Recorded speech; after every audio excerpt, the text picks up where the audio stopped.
Hello friends, എല്ലാവർക്കും family ബഡ്സിൻ്റെ പുതിയൊരു വീഡിയോയിലേക്ക് സ്വാഗതം.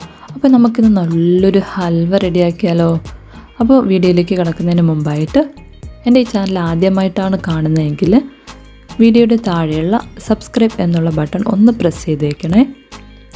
തൊട്ടടുത്തുള്ള ബെല്ലൈക്കണും ക്ലിക്ക് ചെയ്ത് കഴിഞ്ഞാൽ ഞാനിടുന്ന വീഡിയോയുടെ നോട്ടിഫിക്കേഷൻസ് നിങ്ങൾക്ക് ഉടനെ തന്നെ ലഭിക്കും. അപ്പോൾ നമുക്ക് നമ്മുടെ വീഡിയോയിലേക്ക് പോവാം. അപ്പോൾ നമ്മുടെ ഹൽവ തയ്യാറാക്കാൻ വേണ്ടിയിട്ട് ഞാനിവിടെ ഒരു മീഡിയം സൈസിലുള്ള ബീട്രൂട്ട് ഒന്ന് തൊലിയൊക്കെ കളഞ്ഞ് കട്ട് ചെയ്ത് വെച്ചിട്ടുണ്ട്. ഇതിന് നമുക്കൊന്ന് അരച്ചെടുക്കണം.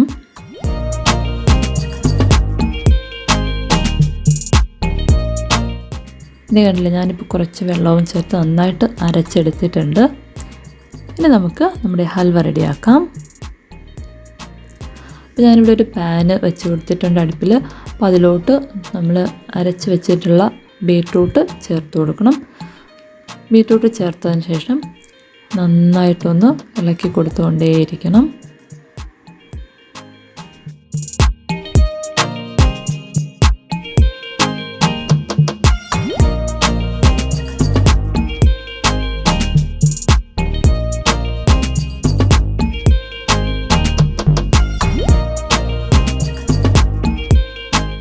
അടി പിടിക്കാത്ത രീതിക്ക് നന്നായിട്ട് ഇളക്കി കൊടുത്തുകൊണ്ടേയിരിക്കാം.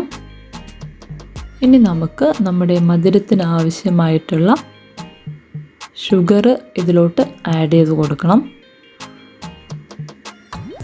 ഞാനിപ്പോൾ ഇവിടെ 1/2 കപ്പ് പഞ്ചസാരയാണ് എടുത്തിട്ടുള്ളത്. അപ്പോൾ മധുരം ഒരുപാട് വേണം എന്നുള്ളവർക്ക് കുറച്ചുകൂടെ പഞ്ചസാര ചേർത്ത് കൊടുക്കാം. ഞാനിപ്പോൾ ഇവിടെ 1/2 കപ്പ് എടുക്കുന്നുള്ളൂ. അത് നമ്മൾ എടുക്കുന്ന ബീട്രൂട്ടിൻ്റെയും നമ്മൾ അരച്ചെടുക്കുന്ന ആ ഒരു രീതിക്കനുസരിച്ച്, ആ ഒരു ക്വാണ്ടിറ്റിക്ക് അനുസരിച്ച് നമ്മൾ ആഡ് ചെയ്യുന്ന ഷുഗറും വ്യത്യാസം വരും. അപ്പോൾ ഇതിന് പഞ്ചസാര ചേർത്തതിന് ശേഷം നമുക്ക് വീണ്ടും നന്നായിട്ടൊന്ന് ഇളക്കി കൊടുത്തുകൊണ്ടേയിരിക്കണം. ഇനി നമ്മൾ നമ്മുടെ ഹൽവ ഒന്ന് തിക്കായി കിട്ടാൻ വേണ്ടിയിട്ട് ഇതിലോട്ട് ചേർക്കുന്നത് കോൺഫ്ലോർ ആണ്. അപ്പോൾ നമുക്ക് കോൺഫ്ലോറോ അല്ലെങ്കിൽ നമ്മുടെ ഗോതമ്പ് പൊടിയോ എന്ത് വേണമെങ്കിലും നമുക്ക് ചേർക്കാം. അപ്പോൾ ഞാനിപ്പോൾ ഇവിടെ ചേർക്കാൻ പോകുന്നത് കോൺഫ്ലോർ ആണ്. ഞാനിവിടെ 3 സ്പൂൺ കോൺഫ്ലോർ എടുത്തിട്ടുണ്ട്.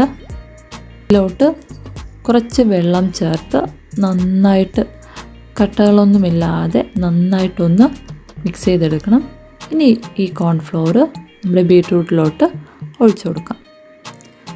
ഇനിയാണ് നമ്മൾ ശ്രദ്ധിക്കേണ്ടത്, നമ്മൾ ഒട്ടും കൈയെടുക്കാതെ തന്നെ നന്നായിട്ട് ഇളക്കി കൊടുത്തുകൊണ്ടേയിരിക്കണം. അല്ലെങ്കിൽ ഇത് കോൺഫ്ലോർ ഒഴിച്ചത് കാരണം പെട്ടെന്ന് ഏതെങ്കിലും ഭാഗത്ത് കട്ട പിടിച്ച് കിടക്കാനുള്ള സാധ്യതയുണ്ട്. അപ്പോൾ അതുകൊണ്ട് അത് ഒഴിവാക്കാൻ വേണ്ടിയിട്ട് നമ്മൾ നന്നായിട്ട് ഇളക്കി കൊടുത്തുകൊണ്ടേയിരിക്കണം. ഒരു 3-4 മിനിറ്റ് കഴിയുമ്പോഴത്തേക്കും ഇത് നന്നായിട്ടൊന്ന് തിക്കായി വരാൻ വേണ്ടിയിട്ട് തുടങ്ങും. ഇതൊന്ന് അല്പം ഒന്ന് തിക്കായി വരുമ്പോഴത്തേക്ക് നമുക്കിതിലോട്ട് ഒരു 1/2 സ്പൂണോളം നെയ്യ് ചേർത്ത് കൊടുക്കണം. നെയ്യും ചേർത്ത് നന്നായിട്ടൊന്ന് മിക്സ് ചെയ്തെടുക്കണം.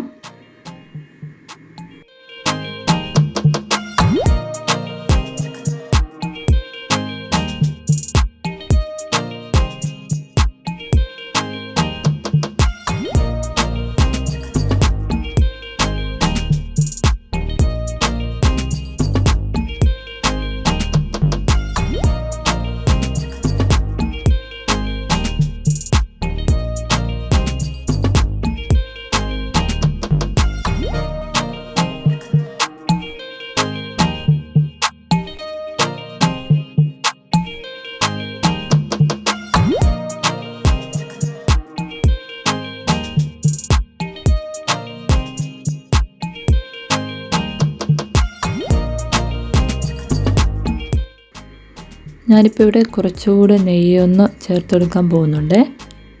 അപ്പോൾ നിങ്ങൾക്ക് വേണമെങ്കിൽ കുറച്ചുകൂടെ നെയ്യ് ചേർത്ത് കൊടുക്കാം. അതല്ലെങ്കിൽ ചേർത്തില്ലെങ്കിലും കുഴപ്പമില്ല.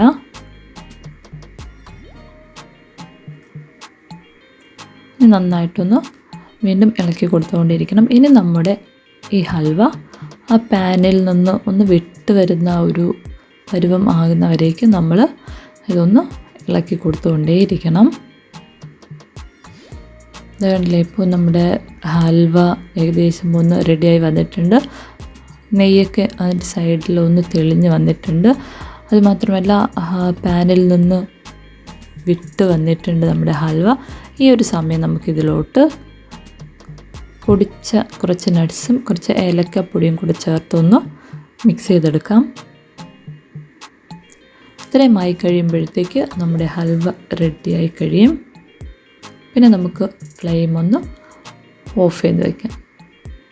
ഇനി നമ്മൾ ഈ ഒരു ചൂടോടുകൂടി തന്നെ വേറൊരു പാത്രത്തിലോട്ടൊന്ന് സെറ്റ് ചെയ്യാൻ വേണ്ടിയിട്ട് വയ്ക്കണം. അപ്പോൾ ഞാനിപ്പോൾ ഇവിടെ ഒരു ടിൻ എടുത്തിട്ടുണ്ട്. ഇതിൽ കുറച്ച് നെയ്യൊക്കെ പുരട്ടി വെച്ചിട്ടുണ്ട്. അപ്പോൾ ഇതിലോട്ട് നമ്മുടെ ഹൽവ ഒന്ന് ഒഴിച്ചു കൊടുക്കാം. ഇതിനെ ഒരു സ്പൂൺ എന്തെങ്കിലും വെച്ച് ഒന്ന് ലെവൽ ചെയ്ത് കൊടുക്കണം.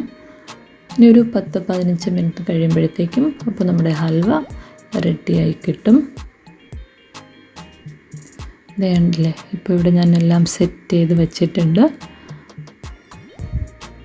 ഇപ്പോൾ ഏകദേശം ഒരു 15-20 മിനിറ്റോളം ആയിട്ടുണ്ട്. നമ്മുടെ ഹൽവ റെഡിയായി വന്നിട്ടുണ്ട്. അപ്പോൾ എല്ലാവരും ട്രൈ ചെയ്ത് നോക്കണം. അപ്പോൾ വീഡിയോ ഇഷ്ടപ്പെട്ടാൽ ലൈക്ക് ചെയ്യുക, ഷെയർ ചെയ്യുക. പുതിയൊരു വീഡിയോയുമായി വീണ്ടും വരുന്നവരേക്കും ബായ്.